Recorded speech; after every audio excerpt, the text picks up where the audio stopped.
Hello दोस्तों, मेरा नाम है मनीष और आपका स्वागत है मेरे चैनल क्विडमी पे, जहां पे हम बात करते हैं क्वालिटी कॉन्सेप्ट्स के बारे में। वीडियो में आगे बढ़ने से पहले अगर आपने चैनल को सब्सक्राइब नहीं किया तो सब्सक्राइब जरूर कर ले और बेल आइकन को प्रेस जरूर कर दे ताकि जब भी मैं नया वीडियो डालूं तो आपके तक नोटिफिकेशन आ जाए। चलो करते हैं शुरू।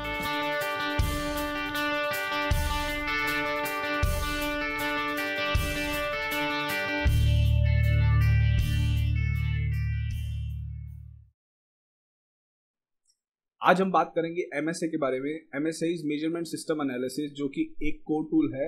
ये हमारा कोर टूल सीरीज में तीसरा वीडियो है। बाकी वीडियोस को देखने के लिए आप डिस्क्रिप्शन में दिए हुए लिंक को क्लिक कर सकते हैं और चेक कर सकते हैं।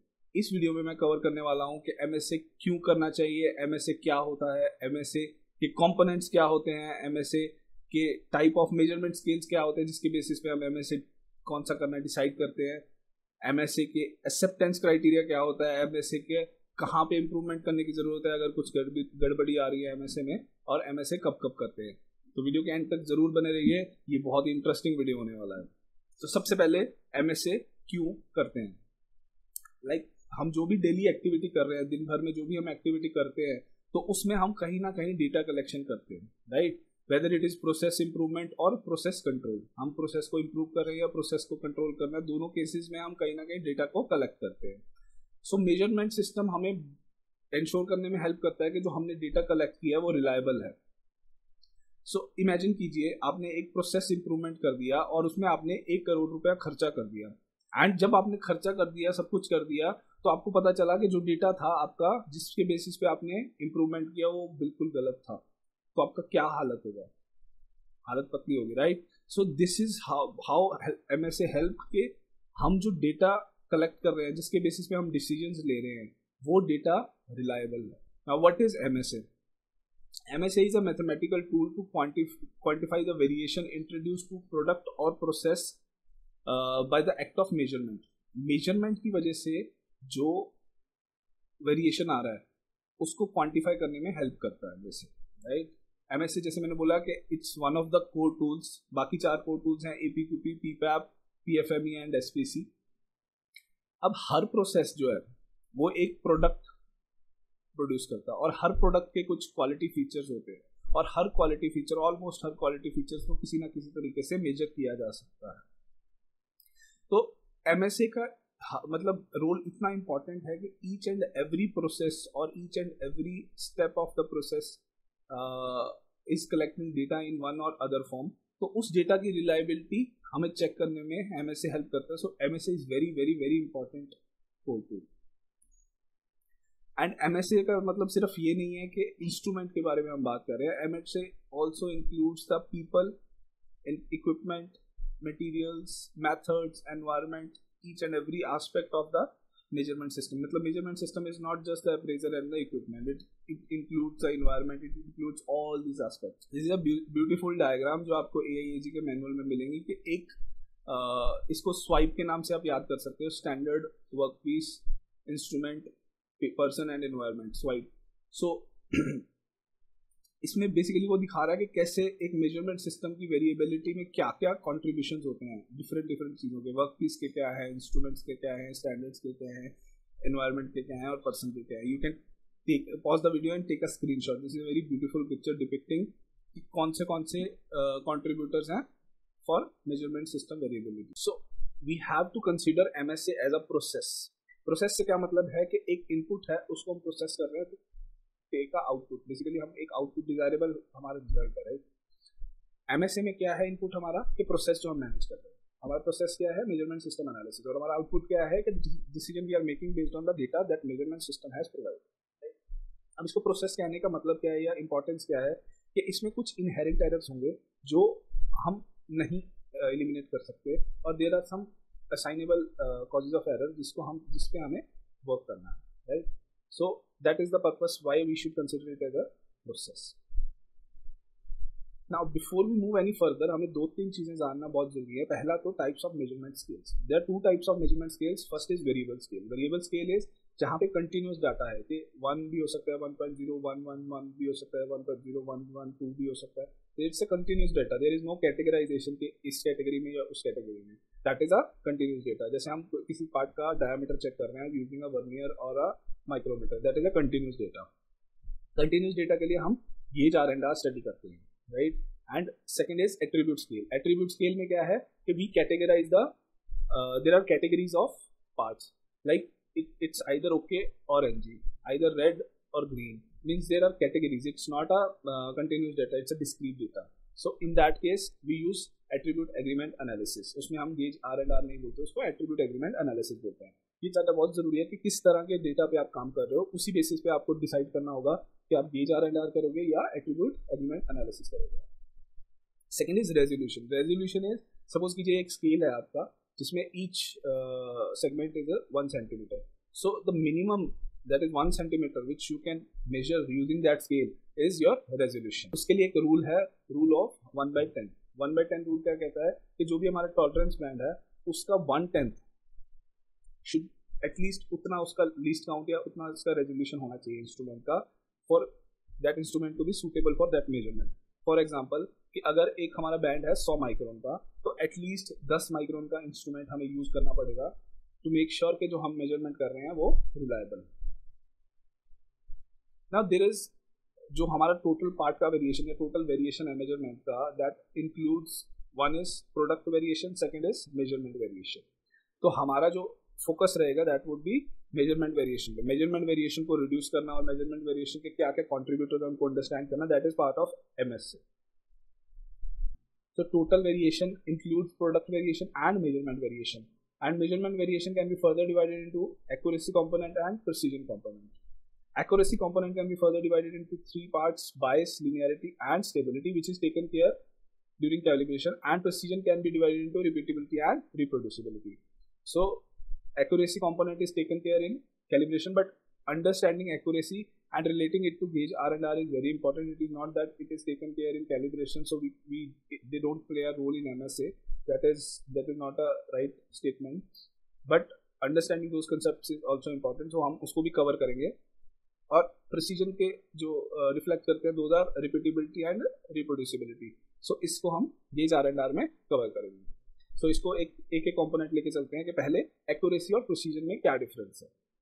So accuracy is कि आपका जो स्टैंडर्ड वैल्यू है या रेफरेंस वैल्यू है उससे आपका ऑब्जर्वेशन कितना क्लोज है। अगर हम इसको एक if we take this as a निशाने लगाने वाला board, what we call it, तो ये दिस इज सेंटर हमारा टारगेट है, तो हमारी जो वैल्यूज हैं वो बिल्कुल आसपास हैं, तो ये डेटा हमारा एक्यूरेट है, तो यहाँ भी हमारा डेटा एक्यूरेट है। बट प्रिसीजन इज कि आपस में वैल्यूज कितनी पास हैं, जो हमारी ऑब्जर्वेशन है वो आपस में कितनी पास है या आपस में कितनी प्रॉक्सिमिटी है उनकी, वो प्रिसीजन होता है। So this data is away from centre, so it's not very accurate but आपस में बहुत क्लोज है, तो दीज आर प्रिसाइज। एंड यहाँ पे ये ना ही एक्यूरेट है ना ही प्रिसाइज है, ना डाटा आपस में क्लोज है ना वो रेफरेंस वैल्यू के क्लोज है। तो as I told you accuracy के आगे 3 कंपोनेंट्स है। First is bias. तो बायस क्या होता है? Bias is basically difference between average of measurements and an accurate upon standard value.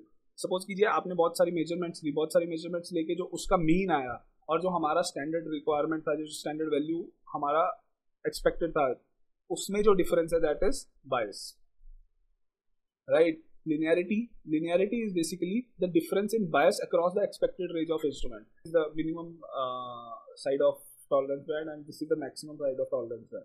तो सपोज कीजिए यहाँ पे तो बायस इतना आ रहा है, बट जैसे जैसे हम हायर साइड की तरफ जा रहे हैं बायस बढ़ता जा रहा है। So this is linearity basically, कि बायस में क्या डिफरेंस आ रहा है, यहाँ पे ज्यादा बायस है और यहाँ पे कम बायस है, इसका जो डिफरेंस है दिस इज लिनियरिटी के थ्रू आउट द टॉलरेंस। जैसे 10 ± 0.1 is the tolerance band, right. तो 9.9 और 10.1 के बीच में कैसे हमारा बायस वर्कआउट हो रहा है या डिफरेंस क्या आ रहा है, that is linearity. Now we come to stability. Stability is basically, जैसे मैंने बोला कि ये कैलिब्रेशन में टेकन केयर होते हैं तीनों components of accuracy. So stability is the difference in the bias across the expected range of the instrument. Basically अब हम टाइम को कंसीडर कर रहे हैं कि सपोज कीजिए एक आज हमने चेक किया और एक हमने 10 दिन बाद चेक किया, तो दोनों में बायस में क्या डिफरेंस आया, that is stability. For MSA क्यों हम ये डिस्कस कर रहे हैं कि जो MSA हम जब कर रहे हैं उससे पहले हमें इंश्योर करना चाहिए कि हमारा जो इंस्ट्रूमेंट है दैट इज स्टेबल, हमारा इंस्ट्रूमेंट का linearity is as per our expectation, and हमारा इंस्ट्रूमेंट में bias should be minimum. So that's why in 3 चीज़ों को हमें अंडरस्टैंड करना और इनको कंसिडर करना एमएसए में बहुत ज़रूरी है.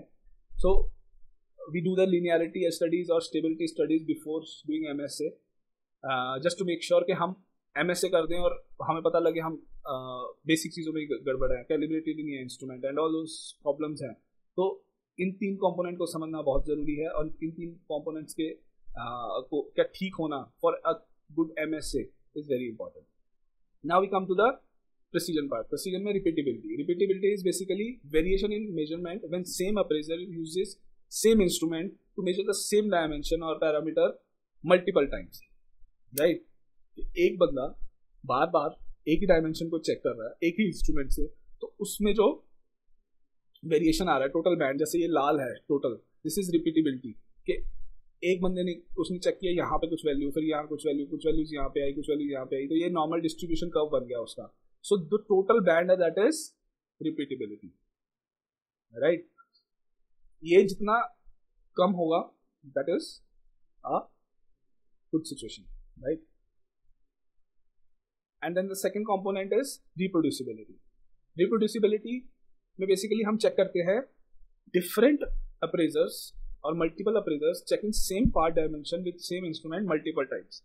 सो इन दिस केस ये देखिए, जैसे ये ए अप्रेजर का डेटा है, ये बी अप्रेजर का डेटा है, ये सी अप्रेजर का डेटा है.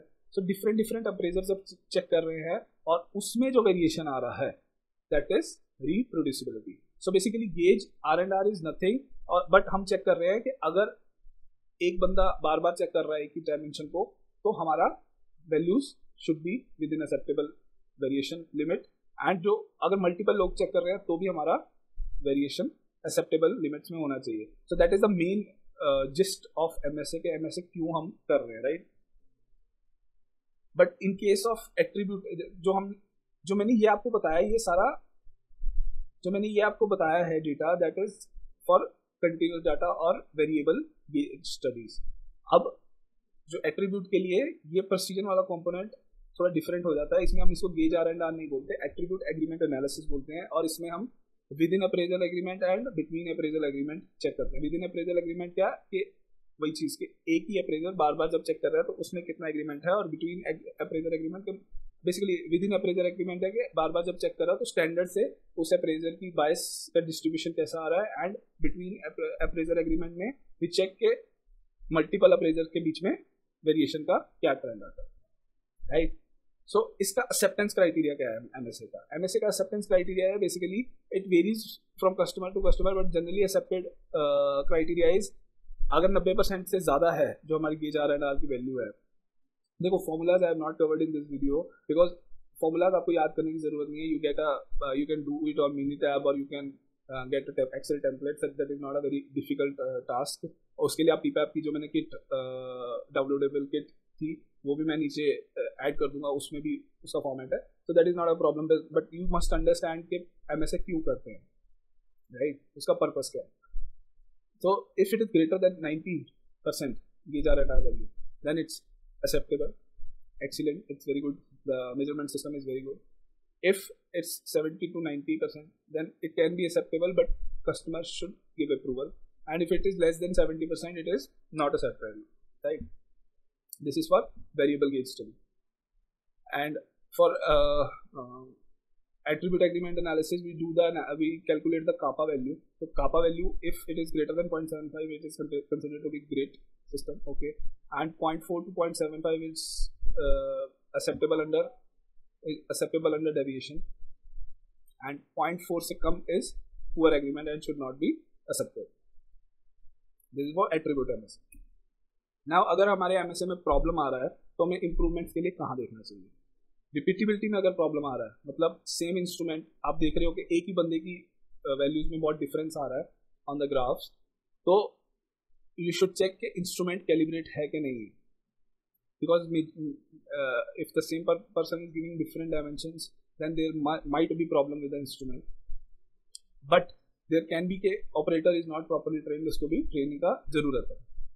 If there is reproducibility problem, then you have to identify कि किस some of the operators would be outliers, जिनका वैल्यूज बहुत बाहर लाइक कर रहा है. So we have to find out those operators और उन पे काम करना is important. So we should observe कि ऑपरेटर स्टैंडर्ड के हिसाब से काम कर रहे हैं कि नहीं कर रहे. These are the general, it's not the all inclusive list, it's is the general guideline जो आपको करना चाहिए जब MSA is not in a favourable condition. कब कब MSA करना चाहिए हमें?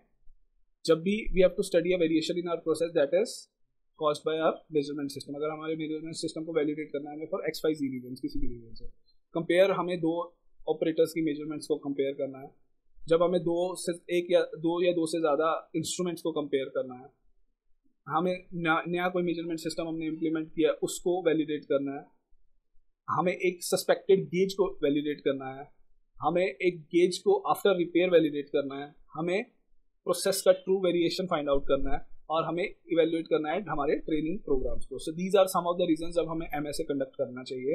And again this is not all inclusive list. इसके अलावा भी चीज़ें हो सकती हैं या इवेंट हो सकते हैं जहाँ पे कस्टमर रिक्वायरमेंट या इंटरनल रिक्वायरमेंट्स है, इसके हमें MSA कंडक्ट करना चाहिए.